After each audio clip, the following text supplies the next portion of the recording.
Bonsoir et merci de votre fidélité une nouvelle fois à Al-Oula. 18h30, c'est l'heure du journal. Voici les titres. La DGSN organise la 5e édition de ses journées portes ouvertes à l'occasion de son 68e anniversaire célébré hier. Le coup d'envoi de ce rendez-vous a été donné depuis la ville d'Agadir. L'occasion pour le grand public de découvrir les différentes facettes de cette institution. L'escale culturelle hebdomadaire du journal, nous la consacrons à l'éclosion d'un nouveau mouvement d'art plastique 100% marocain. Le traityisme, c'est son nom. Son initiateur n'est autre que le grand artiste peintre Afif Benani. Il est l'invité de l'escale culturelle de ce vendredi.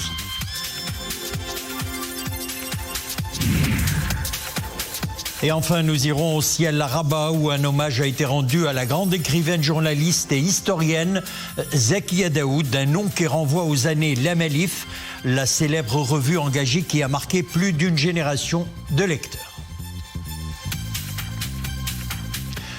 Le 33e sommet de la Ligue des États arabes a clos ses travaux hier à Manama par l'adoption de la déclaration du Bahreïn. La déclaration finale apporte son soutien au rôle de la présidence du comité Al-Quds et de l'agence Beit Mal Al-Quds assurée par Sa Majesté le roi Mohammed VI. Ce soutien a été exprimé par les dirigeants arabes dans leur résolution intitulée « Les développements de la situation et les violations israéliennes dans la ville d'Al-Quds occupée ». Une grande partie des discussions du sommet arabe a été consacrée à la question palestinienne. La déclaration du Bahreïn a appelé à ce propos au déploiement de forces internationales de maintien de la paix relevant des Nations Unies dans les territoires palestiniens occupés dans l'attente de la mise en œuvre de la solution à deux États. Par ailleurs, les dirigeants arabes ont réitéré leur rejet catégorique de toute forme de soutien apporté aux groupes armés, aux milices qui survivent ou exécutent des agendas étrangers contraires aux intérêts suprêmes des pays arabes. Et pendant ce temps, les combats font rage aujourd'hui entre l'armée israélienne et le Hamas à Gaza. Israël a indiqué mener à Jabalia les combats peut-être les plus acharnés dans cette zone du nord de la bande. Plus de 35 000 Palestiniens, en majorité des civils, ont été tués depuis le début de l'offensive terrestre israélienne sur le territoire palestinien, selon des données du ministère de la Santé du Hamas. Et puis intempéré au Brésil, scène de désolation dans le sud du pays, submergé par les eaux. Le bilan des inondations est lourd. Il fait état de 147 morts et de millions de sinistrés. Plus de 76 000 personnes ont été secourues et plus d'un demi-million sont sans abri. Les prévisions météorologiques annoncent davantage de pluies torrentielles dans l'état de Rio Grande do Sul, dont la capitale Porto Alegre est sous les eaux depuis fin avril dernier, avec de graves problèmes d'approvisionnement en eau et des coupures de courant électrique.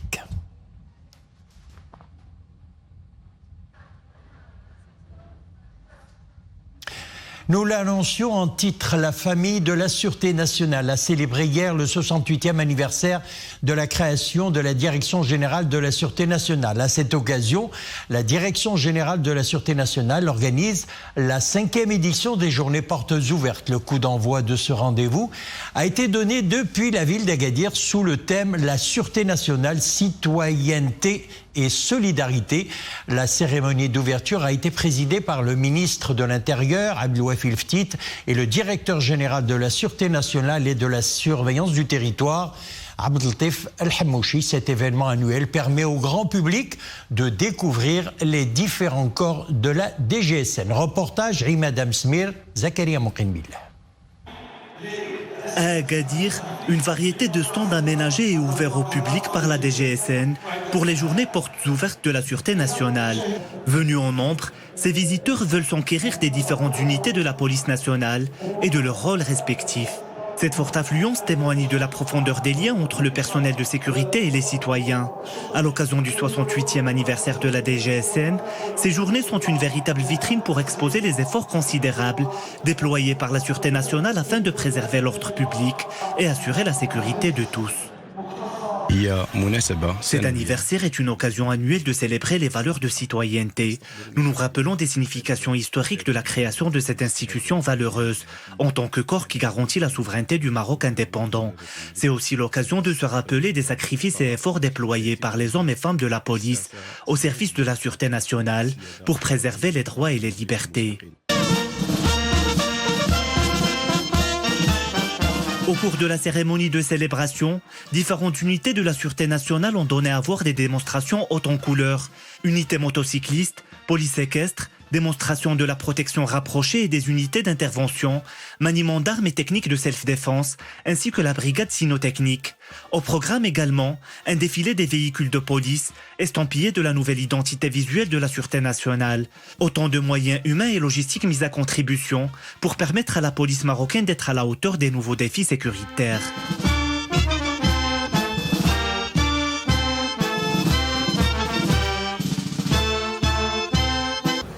جدا سعيد أن أتواجد اليوم في هذا الاحتفال الكبير في مدينة غادير. Je suis très heureux de prendre part à cet événement et de partager les réalisations du Royaume dans le domaine de la sûreté et de la coopération sécuritaire au niveau international, notamment le partenariat avec Interpol et les opérations menées en partenariat avec d'autres pays. Le respect des droits de l'homme est un point fort du travail de la Sûreté nationale marocaine. Toutes les opérations sécuritaires sont contrôlées au niveau administratif à l'intérieur de l'appareil de police marocain pour s'assurer de leur conformité aux droits de l'homme. Nous devons saluer ces efforts.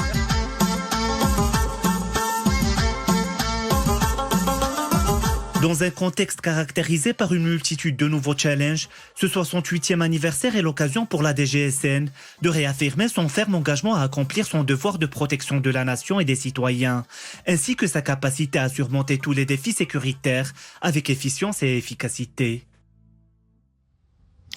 C'est un appel lancé à l'adresse des pèlerins pour les inciter à aller se faire vacciner afin de renforcer leur immunité contre les maladies avant l'accomplissement du Hajj au titre de l'année 1445 de l'Hégire. Le ministère saoudien de la Santé annonce que pour les pèlerins venant de l'extérieur, cette opération de vaccination comprend le vaccin contre la méningite ainsi que le vaccin contre la fièvre jaune, en plus du vaccin contre la polio.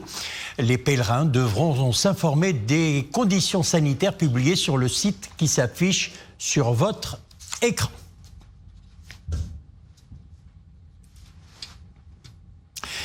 Il est temps maintenant de nous accorder notre escale culturelle hebdomadaire. Ce soir, nous braquerons les projecteurs sur un nouveau mouvement d'art plastique 100% marocain. Ce mouvement vient de voir le jour tout récemment. Le trétisme, c'est son nom. Derrière cette trouvaille, un grand artiste, Afif Bennani. L'homme a ainsi expérimenté une nouvelle technique qui donne corps à des œuvres picturales au milieu desquelles trône le patrimoine national. Dominique Orlando, Abdel Fattah Zouine et Esmet Tazi nous livrent un avant-goût de l'histoire de la naissance de ce nouveau mouvement d'art plastique. Il y travaille depuis de longues années, depuis au moins l'année 1992, soit il y a 3 décennies, ce qui est un investissement qui pourrait passer chez certains pour de l'entêtement. Depuis toujours, M. Afif Bennani a su qu'il y parviendrait à force de travail, de recherche et d'expérimentation. Le voici aujourd'hui fondateur d'un mouvement artistique tout neuf, dont il revendique à juste titre la paternité 100% marocaine. Un courant nouveau et une manière de peindre tout à fait inédite qui a fini par retenir l'attention de son grand ami, le critique d'art Daniel Couturier, qui siège à l'Académie des Arts et des Lettres de France et dont chacun reconnaît l'expertise fameuse. Probablement en observant l'étoile de M. Bennani, a-t-il un instant pensé à ce courant artistique de la fin du 19e siècle que l'on appelle le pointillisme. C'est cependant et sans passer par 4 chemins que lui viendra la bonne idée du trétillisme pour identifier ce courant qui, effectivement, consiste en une infinie de petits traits successifs d'où finit par jaillir la lumière et à force de faire vibrer le couteau sur la toile. Monsieur Bennani n'est désormais plus tout à fait seul à s'investir corps et âme dans ce mouvement du trétillisme. Il a été rejoint par d'autres artistes également conquis. 8 d'entre eux ont tout récemment été réunis lors d'une exposition collective à la Fondation Mohamed VI de promotion des œuvres sociales. Finalement, ce que nous dit de Monsieur Bennani, la création réussie de ce mouvement artistique est très simple. Il nous dit essentiellement son très grand attachement à la patrie, à la terre marocaine, qui ne cesse de l'inspirer et dont il propose aujourd'hui une autre technique pour continuer à l'encenser toujours davantage. Le fondateur de ce nouveau mouvement d'art plastique marocain est l'invité de l'escale culturelle du journal. Monsieur Afif Bennani, bonsoir et bienvenue dans ce rendez-vous d'information. Alors, créer un nouveau mouvement d'art plastique 100% marocain est un grand pas. C'était un rêve que vous carissiez depuis longtemps? Vous savez que d'abord les arts plastiques, ou ce qu'on appelle la peinture du chevalet, a commencé au Maroc dans les années 60 du siècle dernier. Mais nous avons eu de grands peintres, il ne faut pas le nier, qui ont su s'imposer aussi bien sur le plan national que sur le plan international. Mais ils ont été la plupart influencés par des courants étrangers. Et là, en 1992, j'ai eu l'idée de dire qu'il ne faudrait plus que nous soyons des copieurs, mais que nous essayions de créer un mouvement proprement marocain. Et depuis le temps, j'ai commencé à fouiller dans l'histoire de la peinture, à voir les différents styles qui ont jalonné les siècles depuis la Renaissance italienne, du XVe siècle jusqu'à nos jours. Et à un bon moment, dans les 2016 à peu près, j'ai commencé à peindre quelques tableaux avec une technique tout à fait particulière. Ce sont une multitude de traits, comme vous l'avez vu sur l'écran. C'est une multitude de traits, de telle sorte que lorsque vous voyez un tableau de près, c'est un mélange de couleurs et c'est un mélange de traits. Mais lorsque vous vous éloignez, là, vous voyez qu'il y a un sujet bien précis. Et surtout, ce mouvement, c'est sa technique qui est la plus importante. Voyez-vous, c'est le trétillisme. Ça n'existe nulle part ailleurs. Donc, j'ai vu une multitude de styles à travers l'histoire. Alors justement, que nous dit donc la dénomination trétillisme? Vous venez d'en parler à l'instant, de la singularité de ce nouveau courant. Absolument. La singularité, c'est sa technique. Voyez-vous, le sujet importe peu, mais c'est surtout le fait de réaliser un tableau avec une multitude de traits. Il y a eu en 1885 le pointillisme, c'était un style tout à fait particulier après l'impressionnisme. Mais là, moi, j'ai créé le trétillisme. Et là, j'avais envoyé un certain nombre de tableaux à un grand critique d'art français, M. Daniel Couturier, qui m'a renvoyé 3 pages d'études de ces tableaux en me disant « Vraiment, tu as réussi le trétillisme, c'est-à-dire c'est un nouveau courant plastique proprement marocain. » Et ce courant, d'ailleurs, va s'intéresser davantage comme thème le patrimoine marocain. Mais la technique que vous employez, vous posez le croquis avant. Alors, il faut dessiner normalement le sujet. Voyez-vous. Et puis, comme je l'ai montré dans le reportage, je mets la couleur principale. Et je commence soit avec le couteau, soit avec le pinceau, à faire une multitude de traits. Voilà. Alors, le lancement de ce nouveau mouvement d'art plastique, est-ce une manière de nous dire que la scène plastique nationale se porte bien et qu'il y a une émulation qui s'opère dans ce domaine? Il faut reconnaître que nous avons des artistes peintres de valeur au Maroc qui ont su s'imposer aussi bien sur le plan national que sur le plan international. Et je me suis dit, pourquoi il y a eu différents courants qui ont émergé en Europe et en Amérique, comme l'impressionnisme, comme l'expressionnisme, etc. Pourquoi le Maroc n'aurait pas lui aussi son propre courant? Vous savez, grâce à la sage politique de notre roi, Sa Majesté Mohamed VI, assisté par Dieu, le Maroc s'est imposé sur le plan international grâce à cette politique. Pourquoi le Maroc ne pourrait pas aussi s'imposer sur le plan plastique avec un courant proprement marocain qui est le trétillisme? Voilà. Alors, comptez-vous organiser des expositions sous d'autres cieux aussi pour promouvoir ce mouvement sur la scène artistique étrangère? Vous savez, monsieur, vous le savez mieux que moi, on peut être un génie. Si on n'est pas épaulé par les médias, personne ne vous connaît. Et là, j'ai l'intention d'organiser une dizaine d'expositions au Maroc D'ailleurs, il y a eu même des journalistes français qui ont eu vent de ce courant et qui vont d'ailleurs écrire des articles dans différentes revues en France. Donc, on a l'intention de faire une dizaine d'expositions à Tanger, Marrakech, Souira, Ben Guerir, Nador, Dakhla, Laayoune, etc. Et nous allons inviter bien sûr la presse, c'est tout à fait normal, et également les artistes de chaque ville pour leur expliquer ce mouvement, pour voir s'il y aura d'autres adhérents. Dernière question très rapidement, quelle sera votre prochaine exposition? Notre prochaine exposition, nous pensons la faire à Essaouira. Voilà. Pourquoi Essaouira? Essaouira parce que c'est une ville impériale, c'est une ville qui a un passé glorieux et nous pensons, parce qu'il y a des artistes de valeur à Essaouira. Monsieur Afif Nani, merci d'avoir répondu à la question et d'avoir été l'invité de la page culturelle de ce vendredi. Merci beaucoup. C'est moi qui vous remercie pour votre invitation. De la culture encore et encore, elle est journaliste, historienne et écrivaine. Elle est autrice d'un florilège d'ouvrages, c'est Zakia Daoud. Cette grande dame a tenu à partager sa passion pour la littérature lors d'une rencontre organisée au Salon international de l'édition et du livre à Rabat. Une belle manière de célébrer son expérience journalistique et son parcours intellectuel et littéraire très singulier, notamment durant les années 70-80, lorsqu'elle dirigeait la revue francophone La Malif. Zakaria Moukhimbillah, Fouad Laharch l'ont rencontré. C'est une journaliste qui a marqué de sa plume l'ensemble du paysage médiatique et culturel marocain au lendemain de l'indépendance, au point d'inspirer des générations de lecteurs. Aux commandes de la célèbre revue La Malif depuis les années 60, Zakia Daoud a été de toutes les causes et de tous les combats de son temps. À La Malif, son parcours de journaliste militante a duré plus de 20 ans, ce qui lui a permis de toucher là où le bas blesse et de cerner en profondeur les réalités de la société marocaine. D'où le style unique de la journaliste, développé plus tard dans ses romans et essais historiques. Ce riche parcours a eu le mérite d'être exposé au Salon international de l'édition et du livre à Rabat.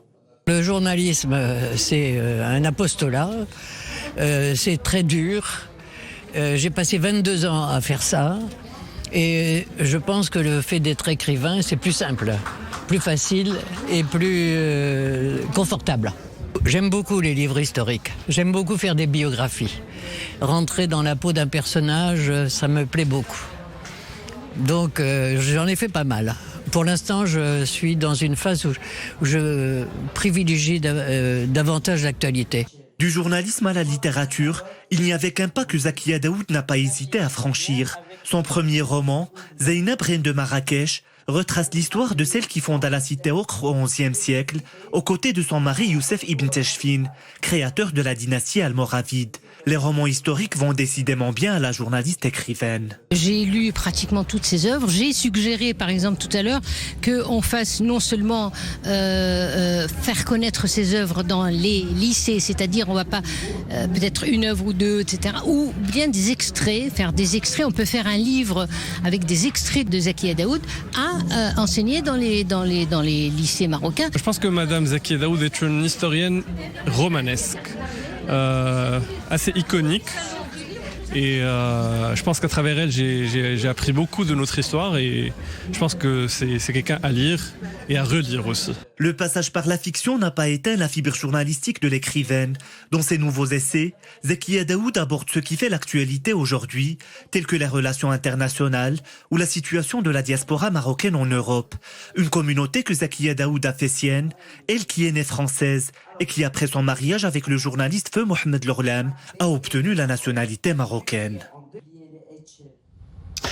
Avant de nous quitter, cette importante information annoncée par la FIFA, un nouvel amendement proposé par l'International Football Association Board au sujet des transferts des joueurs vient d'être approuvé par la Fédération internationale de football. Le transfert de tout joueur issu d'un pays non membre de l'Organisation des Nations Unies est aujourd'hui interdit. Cette décision a été prise à une majorité écrasante de 202 voix contre 4. C'était lors du 74e congrès FIFA tenu aujourd'hui à Bangkok.